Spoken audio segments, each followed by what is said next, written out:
Bienvenue dans l'émission Ose ta différence. À ceux qui rêvent d'un monde nouveau, un monde où l'amour serait l'énergie de la vie, du partage, de la solidarité, plutôt que la peur qui isole et anéantit.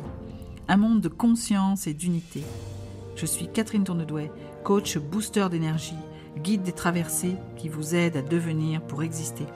Avec ce podcast, je vous donne rendez-vous tous les lundis matins pour vous offrir un espace d'inspiration avec des clés, des réflexions, des témoignages. Il est temps de bouger, le monde t'attend. Ose ta différence pour faire la différence. À tout de suite.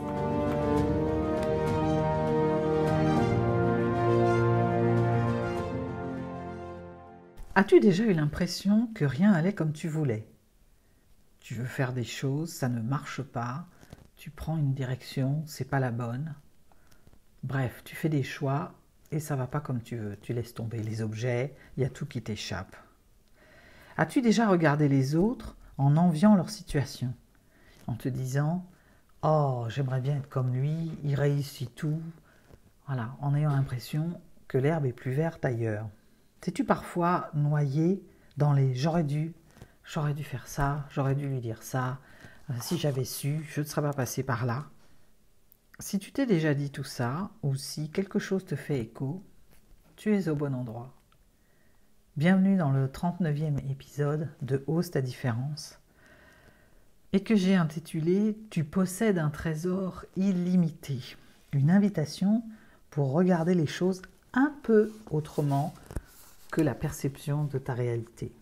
Pour ce faire, je vais m'aider cette fois-là d'un livre de Sabrina Philippe qui s'appelle « Petit manuel de navigation pour l'âme ».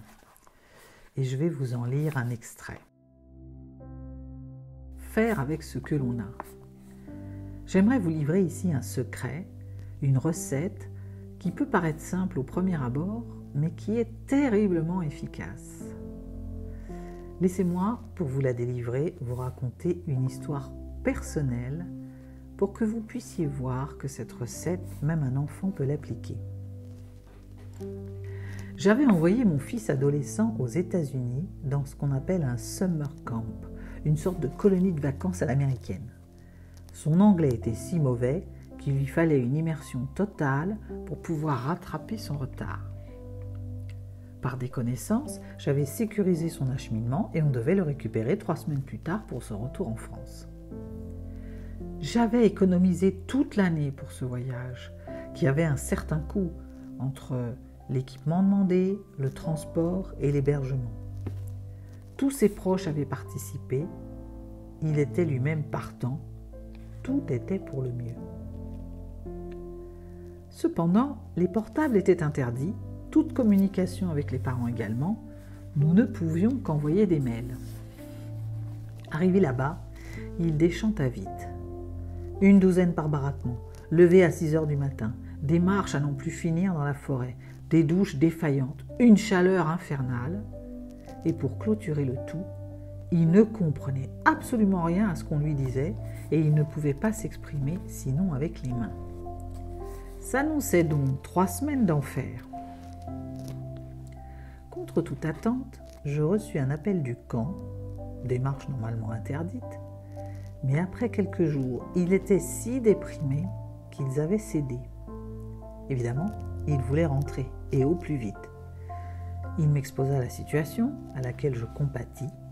Cependant, je lui expliquai qu'il était impossible de le faire rapatrier plus tôt.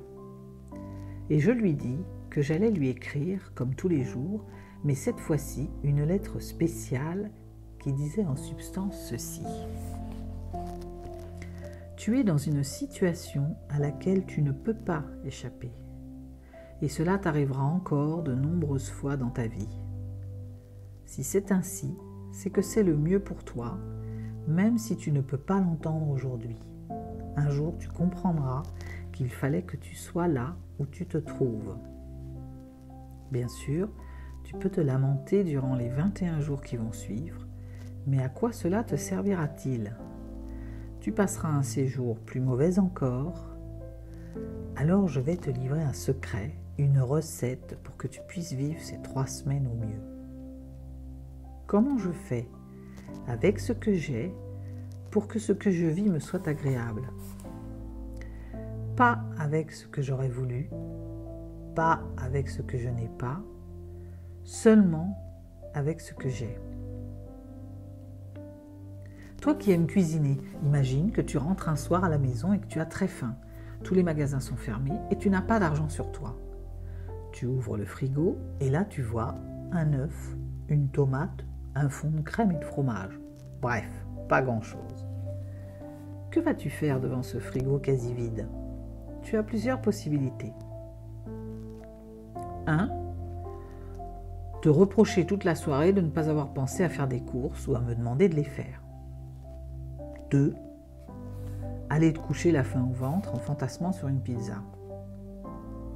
3. Espérer qu'un livreur de pizza sonne chez toi comme par miracle parce qu'il se serait trompé d'adresse. Ou alors, malgré tout, avec ces ingrédients, te constituer un repas qui comblera ta faim et qui te fera quand même plaisir. Prendre l'œuf, le battre avec le reste de crème, ajouter un bout de fromage, cuire le tout et découper ta jolie petite tomate pour agrémenter ton plat. Si je rentre subitement avec des tranches de jambon, cela embellira ton repas, mais si ce n'est pas le cas, ton dîner sera malgré tout agréable et tu auras une belle assiette devant toi. Voilà l'une des recettes de la vie. Peut-être que tu auras une bonne surprise lors de ce séjour, qu'un ou plusieurs ingrédients viendront embellir, même si ce n'est pas le cas, il t'appartient, dès aujourd'hui, d'en faire un voyage plaisant. Et c'est ce qu'il a fait. Je l'ai retrouvé au bout de 3 semaines, presque bilingue. Il s'était fait de nombreux amis, notamment en cuisinant pour tout le camp. Il avait appris à faire toutes sortes de feux de bois. Il n'a évidemment jamais accepté d'y retourner pour autant, mais il a fait avec. Quelle que soit la situation dans laquelle vous vous trouvez et vos désirs profonds de changement, il vous faut d'abord apprendre à faire avec ce que vous avez. Faire avec ce qui est, bien que notre mental nous dise un peu le contraire, qu'il est toujours en train de nous balader entre ce que j'aurais dû faire dans le passé ou ce que je n'ai pas et que j'aimerais bien avoir à l'avenir. L'idée, c'est de faire taire ce mental et de faire avec les ingrédients que nous avons. Ça permet plusieurs avantages. D'abord de travailler l'adaptation. Au lieu de lutter contre, on fait avec et on s'adapte et on va apprendre des choses. C'est une manière de grandir. Sur le moment, ça baisse aussi la frustration de ne pas avoir, de ne pas être dans la situation idéale qu'on avait rêvé. Ça vous oblige aussi à avoir plus de créativité, sachant que dès que l'on commence à faire un pas dans un sens en accueillant, vous n'êtes pas à l'abri d'une bonne surprise, comme disait un de mes formateurs dans l'école de coaching, de voir venir s'ajouter des ingrédients imprévus et de finalement avoir comme une magie de l'instant. Tout ça dépend de toi. Tu peux décider que c'est une opportunité, c'est-à-dire une occasion de te développer et de te renforcer, ou tu peux décider que c'est une galère qui va te pourrir la vie pendant tout le temps de la situation. Et puis, j'ai envie de vous partager un principe de PNL. La PNL, c'est la programmation neurolinguistique, c'est un outil de développement personnel, de transformation de soi, qui s'appuie sur programmation, le fait qu'on sait fabriquer des stratégies pour réussir ou pour s'empêcher de réussir, et que donc si on s'est programmé, on peut se déprogrammer et changer de stratégie quand elle est inefficace. Neuro pour dire que ça s'appuie sur le système nerveux, et linguistique sur le langage, pour pouvoir se fixer un objectif et communiquer de façon claire et efficace. Et puis ça éclaire aussi, c'est un excellent outil aussi de connaissance de soi, et ça nous éclaire sur nos motivations, sur ce que nous désirons, et ça nous aide à le réaliser. Et un des postulats de la PNL, c'est de dire que l'on fait au mieux avec ce qui est sur le moment.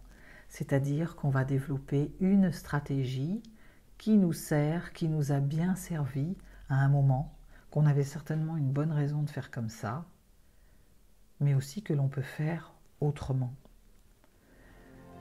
Donc, c'est une invitation à regarder ta vie autrement.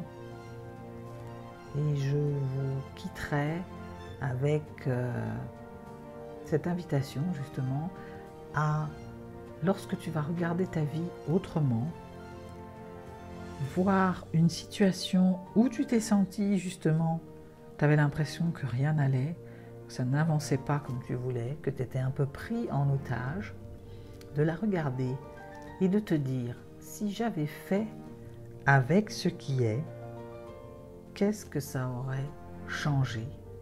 Si ça se représentait aujourd'hui, qu'est-ce que je pourrais faire de différent? À très vite.